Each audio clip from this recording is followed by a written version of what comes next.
Paris, 1715.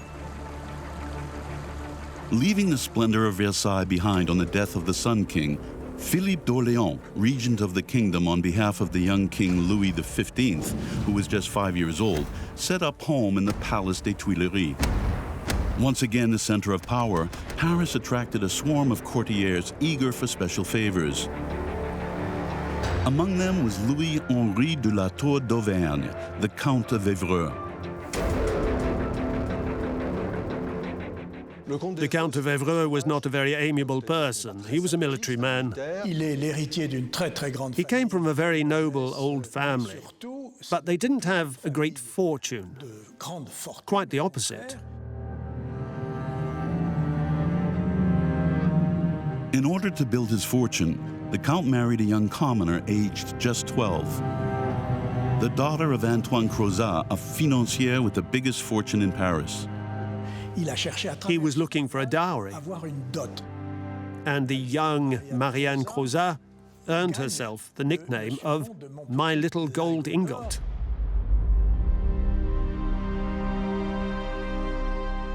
The Count of Évreux was thirsty for power and recognition, and began building the most fabulous private mansion Paris had ever seen.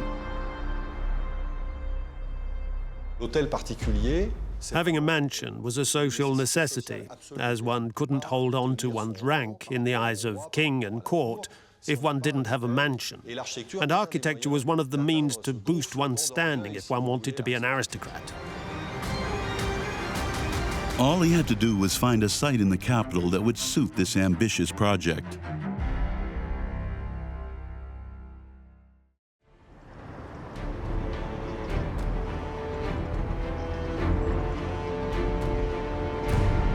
The greedy and tight-fisted Count of Évreux set his sights on some land in the Faubourg Saint-Honoré to the west of the city. It was cheaper than the sought-after neighborhood of Saint-Germain.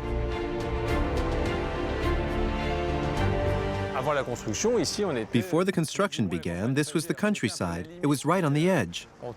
It touched the city on one side, or almost, and on the other side was the countryside.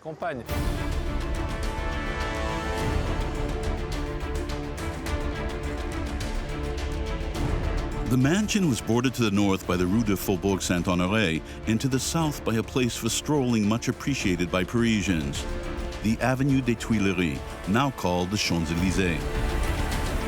From this road, walkers could enjoy a magnificent view of the future Évreux mansion. It was a very fashionable place to stroll in one of the routes to Versailles, so everyone could see the building.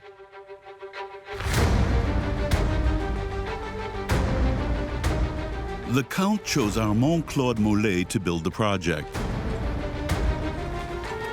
The architect was also the owner of the land upon which the house was being built, and his condition for selling it was that he would be appointed to build the mansion himself. If we look at the work Molé produced, we can see he wasn't a very great or significant architect. His architecture was very heavy and very stolid. The details aren't very well defined. The future Évreux mansion would not dazzle with its originality. But the Count was vain and insisted on some exceptional dimensions.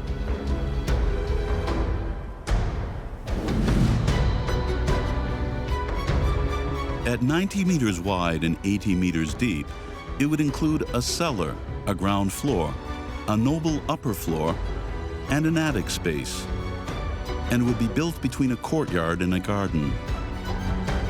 The garden is huge, thanks to successive acquisitions by Évreux, who wanted to have the biggest garden possible. Then in the middle, there's this house, which is absolutely colossal, with so many windows and such height. It's like a crossover between a Parisian townhouse and a chateau. In terms of its dimensions and spatial organization, this architecture is quite exceptional. When it came to building it, he was very motivated by influence and appearance. It was as if he was saying, "Look what I can do." This was a mansion whose huge size, luxury, and opulence would serve to illustrate to all the Count's power and prestige. The problem was that for protection purposes, its splendor had to be hidden behind high walls. So how could he shine without risking being robbed or murdered? The problem with the Parisian mansion is that if you're far from the street because you're between the courtyard and the garden and not on the street like Italian mansions, you need to catch the eye of the audience to show them this is an important home. So the gates took on that role from the 17th century onwards, when we see the development of some very big gates in Paris. A colossal gate like a triumphal arch decorated with the Count's coat of arms. On either side were two pairs of Ionic columns, a privilege reserved for blood princes, framing a heavy wooden door. Rebuilt in the 19th century, the current gate has retained the same dimensions. Great architecture in the classical tradition involved making very tall doors. And by going up very high, we can see all the elevation, a corner of sky. It was all about impressive staging. This staging was something the Count wanted to push to its limits. The gate opened onto a huge courtyard. Its semicircular shape would facilitate maneuvering the carriages. On either side, two service courtyards would welcome the staff quarters, the kitchens, an orangerie, and some huge stables. 50 horses was a huge number. You need a groom for X number of horses, and you'd have to pay them, you'd have to feed them, etc. That meant some considerable expenditure in terms of energy and money.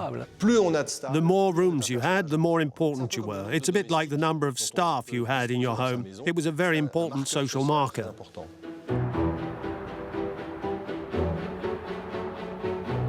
The Count also wanted to stand out from the crowd in terms of the interior. Until then, townhouses and castles only had one succession of rooms overlooking the courtyard and garden. This arrangement of rooms limited how one moved around inside. So Armand Claude Mollet opted for a very popular style at that time, a double-depth house. They made two constructions back to back. In the middle of this double house was a big dividing wall that had doors through it. So there were rooms on the courtyard side and rooms on the garden side. And you could move around through these rooms, creating more complexity and subtlety in terms of how the rooms were arranged.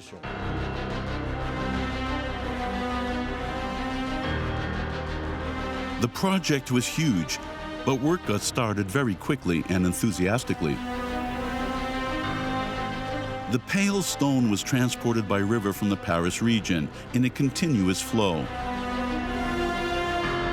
It took just 2 years for the architect to complete the major works. Our forefathers had skill in terms of construction that were absolutely remarkable simply because they couldn't afford to get things wrong. Today we can make mistakes. We just bring the machine back, and in 3 days, the pile of earth that was on the right is now on the left. Back then, if you got it wrong, you had to find 300 people to move your earth. Work sites back then were very well organized indeed.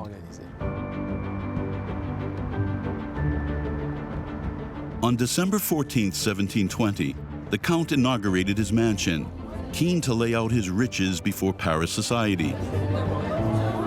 Even the regent came. For the first time in its history, state power passed through the gates of the future Élysée Palace.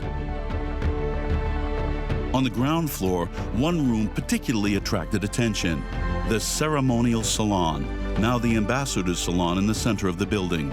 This was the center of everything. From the courtyard, you could come straight into this room, which was also open onto the garden on the other side. It was the heart of the system. The walls were covered with wooden panels that had been carved out in the workshop and then assembled like a jigsaw puzzle, providing a huge framework. A gap was left between the wooden panels and the wall to insulate the building from damp and cold. The decoration was ever more luxurious. Noble woods were used. There was no papier-mâché like they had in the 19th century. Everything was carved from a solid piece and covered with gold leaf. These walls cost a lot of money. The decoration using bellicose motifs recalled the Count's exploits. Basically, Évreux wanted to express how he saw himself. He loved war. He loved the arts. He was the complete man. The regent was so impressed by the magnificence of the house and by this courtier so eager to please the court that he awarded the count 740 toises of land from the Champs-Élysées, a half-moon shape that finished off the final design of the garden. The operation was a success. The count was delighted, but his young wife less so. This woman, whose dowry had been the Count of Évreux's ticket to the court, was horrified to discover the apartments on the first floor that were reserved for her. When he inaugurated his mansion, part of it was finished, but the apartments on the first floor were not. Anne Crozat soon realized things were not going to work out, and she was right. Turning his back on his wife, the Count lived alone in his dazzling mansion in the Faubourg Saint-Honoré. He would live there until his death 30 years later.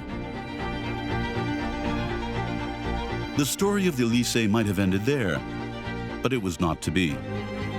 This building seemed to have an uncanny pull that would continue over centuries, an ability to attract the powerful, and as such, its fate was forever linked to that of France.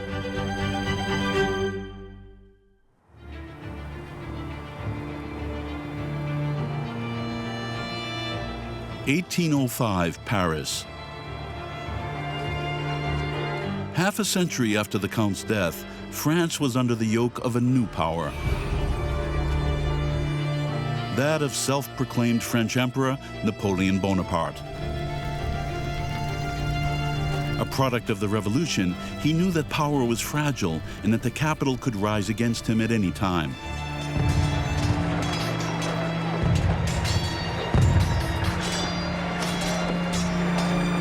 He began weaving his web in order to secure his hold over Paris. Napoleon had this desire to rebuild an imperial court like they had under the Ancien Régime, with a need to return to those places associated with the aristocracy.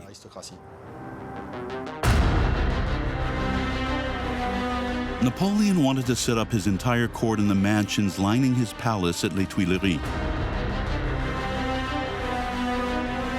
His sister Caroline and his most faithful comrade-in-arms, Joachim Murat, would have prominent positions. Murat was a military man. He was a divisional general. He was known for his sumptuous adornments. Even on the battlefield, he'd be covered with furs and jewels. Napoleon paired him up with his sister Caroline, who was a very ambitious woman. She would go on to try and increase her power, even sometimes shifting away from her brother. They were an insatiable couple, but for the time being, had to sing the praises of the empire. To do this, Napoleon tasked them with a mission to throw weekly balls in the capital to ensure the loyalty of the bourgeoisie. 10 years earlier, they were in the midst of a revolution, so the nobility, this imperial society, had to find new reference points. And these reference points would be receptions at the Elysée. Caroline's keen eye fell on an old abandoned house, the Évreux mansion. Since the Count's death, the building had been the property of the Marquise de Pompadour and then of Bathilde d'Orléans before falling from grace during the Revolution.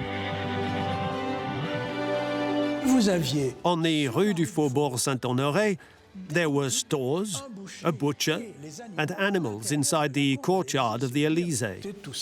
It really was a big mess following the revolution.